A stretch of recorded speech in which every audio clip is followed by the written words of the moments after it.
If confirmed, it would be an honor to speak about that, Senator. Thank you.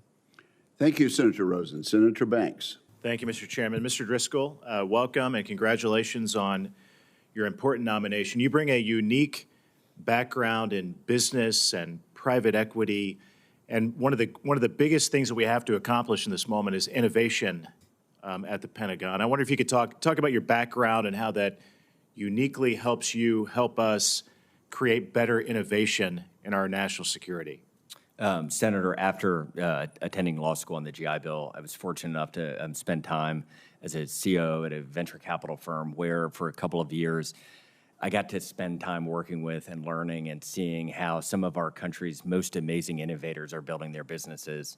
And some of the lessons that they have learned in the private space over the last 10 to 20 years, I think are ripe for transferal to the United States Army. Creating a feedback loop and a learning loop that gets lessons learned from the actual soldiers in the field back into the manufacturers or the software developers occurs in the private space frequently. I think it is a little bit less frequent in the Army. There are examples of this, I think, working wonderfully in the Army, like the IVAS system, as I understand it, is kind of a shining beacon of effective development. And so what I'm hoping to do, if confirmed, Senator, is work with this committee and the Army's existing leaders to figure out where can we tighten the innovation loop and get the learnings from the field and the learnings from our friends in places like Ukraine. I mean, that battlefield is ripe with lessons around drones and cyber, and how can we get those lessons into our procurement processes and on the manufacturing floor as quickly as possible. Part of working in venture capital and when it comes to innovation is thinking outside of the box. And we have a major crisis in the military right now, especially with the United States Army, with a historic recruitment crisis. I know you've already covered this, but give us more specific ideas that we can use new technologies and innovation to recruit the best and brightest of the next generation to serve our country. I think if you look, Senator, there are a lot of tools used by some of our larger corporations in the country to recruit at scale, but give a very individualized and personalized experience. What I have heard with the recruiting process is they are looking at all sorts of different ways of creating a specialty where a recruiter, if you're an incredible recruiter, perhaps that can be how you serve your country for your entire time in uniform. Things like that mimic the expertise that can be developed in the private sector, applying those best lessons and processes to the Army, I think will continue to unlock what has seemed to be, no doubt a lot because of the work of this committee, a forward momentum in recruiting in the Army right now. Secretary Hegseth has talked at length about restoring the meritocracy to our military. And I happen to believe that the recruitment crisis facing the military today has a lot to do with taking merit out of the military. Young men and women say, why would I join the military if it's no longer the great meritocracy that it used to be? So I think restoring that would be important to the Army.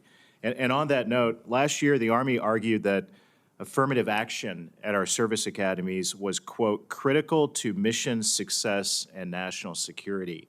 And when I asked the Secretary of the Army, Wormuth, last year in the House Armed Services Committee, where I previously served, whether the Supreme Court harmed national security when it banned affirmative action at schools with ROTC programs, she admitted she was, quote, a little puzzled why affirmative action at West Point wasn't also banned. Mr. Driscoll, do racial admission preferences at service academies like West Point help our national security? I don't believe so. And you would support efforts, as Secretary Hegseth has talked about as well, to end affirmative action at our service academies, I think especially at West Point. I think one of the most amazing parts of my time in service is the Army, in my experience, was an incredible meritocracy. I can't remember a single time being in where anyone thought that the system was against them.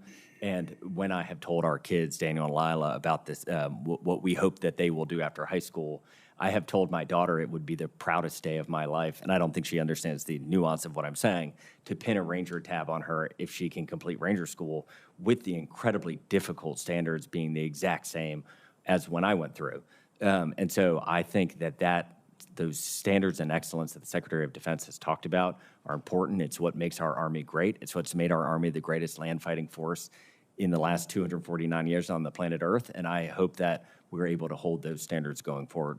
You bring a lot to the table. I'm excited to work with you to make the Army as strong as it can possibly be, fix the recruitment crisis, and modernize the Army for the future. Thank you for agreeing to serve our country. You have my full support. Thank you very much, Senator Banks. Mr. Driscoll, I've said that the United States military